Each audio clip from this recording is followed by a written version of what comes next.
రాష్ట్రంలో అసత్య ప్రచారాలు, అబద్ధపు హామీలతో అధికారంలోకి వచ్చిన కాంగ్రెస్ పార్టీ ప్రభుత్వం పరిపాలనను గాలికి వదిలేసిందని మంత్రి మాజీ ఎమ్మెల్యే పుట్ట మధుకర్ విమర్శించారు. బీఆర్ఎస్ పార్టీ రాష్ట్ర వర్కింగ్ ప్రెసిడెంట్ కేటీఆర్ గారి పిలుపు మేరకు శనివారం ముత్తారం మండలంలోని కస్తూరిబా పాఠశాలను ఆయన సందర్శించి పరిస్థితులను పరిశీలించారు. ఈ సందర్భంగా ఆయన మాట్లాడుతూ కస్తూరిబా పాఠశాలలో సమస్యలు పరిష్కారానికి నోచుకోవడం లేదని, ప్రస్తుతం ఒక విద్యార్థి అస్వస్థతకు గురైనా పట్టించుకునేవారు లేక ఆమె హాస్టల్లోనే బిక్కుబిక్కుమంటూ గడుపుతుందని అన్నారు. ఆమె ఆరోగ్య పరిస్థితిని తెలుసుకున్నామని చెప్పారు. రాష్ట్రంలో రేవంత్ ప్రభుత్వం పరిపాలనను మర్చి ప్రతిపక్షాలపై దాడులకు ప్రాముఖ్యతను ఇస్తున్నారని ఆయన ఎద్దేవా చేశారు. రాష్ట్రాన్ని ఏ విధంగా ముందుకు తీసుకువెళ్తారో ఏడాదైనా ఒక విధానం చెప్పలేదన్నారు. గత ప్రభుత్వం హయాంలో గురుకులాలు, మోడల్ స్కూళ్లలో విద్యార్థులను చేర్పించేందుకు పోటీ పడేవారని, కానీ ప్రస్తుతం రేవంత్ సర్కార్లో గురుకులాలు, మోడల్ స్కూళ్లపై నమ్మకం సన్నగిల్లుతుందని, గురుకుల పాఠశాల నుంచి విద్యార్థులకు వెళ్లిపోయే పరిస్థితులు ఏర్పడ్డాయని ఆయన ఆవేదన వ్యక్తం చేశారు.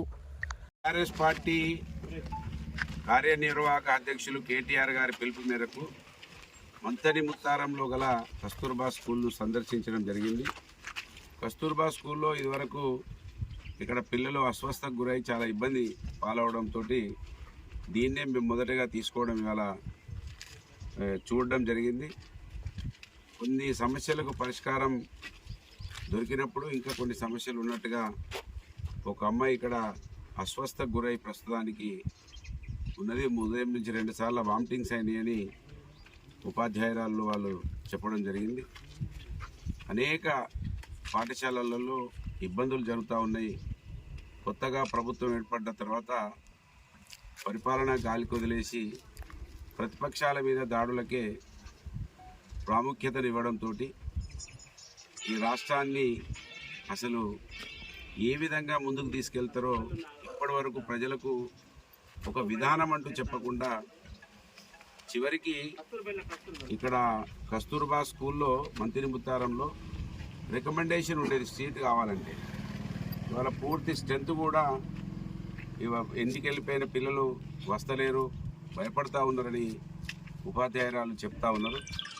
అంటే గురుకుల పాఠశాలల మీద, కస్తూర్బా పాఠశాలల మీద నమ్మకం పూర్తిగా సన్నగిలినట్టుగా అర్థమవుతూ ఉన్నది. ఆ రోజు మేము వీలైనంత మోడల్ స్కూళ్ళల్లో మేము వచ్చిన తర్వాత ఇన్ఫ్రాస్ట్రక్చర్ డెవలప్మెంట్ చేయడం జరిగింది. మోడల్ స్కూళ్ళల్లో వంటగదులు లేకుండా ఇబ్బంది పడుతూ ఉన్నారు. వీళ్ళు ఇంటర్నేషనల్ స్కూళ్ళు దేవుడెరుగు ఆ ఉన్న స్కూళ్ళను మొత్తానికే పొడగొట్టే ప్రమాదం కనబడుతూ ఉన్నది. కనీసం వంటగదులని సంవత్సర కాలంలో కట్టిస్తే బాగుండేది.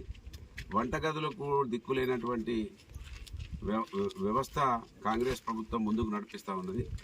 ఇప్పటికైనా కళ్ళు తెరిచి బీదవాళ్ళు చదువుకునేటువంటి మోడల్ స్కూల్స్, కస్తూర్బా స్కూల్స్ను ముందుగా బలోపేతం చేయాలి. అక్కడ క్వాలిటీ ఫుడ్ను చూడాలి, మంచి వాతావరణం కల్పించాలని మేము డిమాండ్ చేస్తూ ఉన్నాం. మరీ ముఖ్యంగా ఈ స్కూళ్ళల్లో, కాలేజీలలో చదివే పిల్లలు మా వర్గాలకు సంబంధించిన పిల్లలు, అట్టడుగున ఉన్నటువంటి ఎస్సీ, ఎస్టీ, బీసీ, మైనార్టీ పిల్లలు ఎక్కువగా ఉంటారు కనుక దీని మీద దృష్టి కేంద్రీకరించాలని రేవంత్ రెడ్డి గారి ప్రభుత్వాన్ని డిమాండ్ చేస్తూ ఉన్నాం.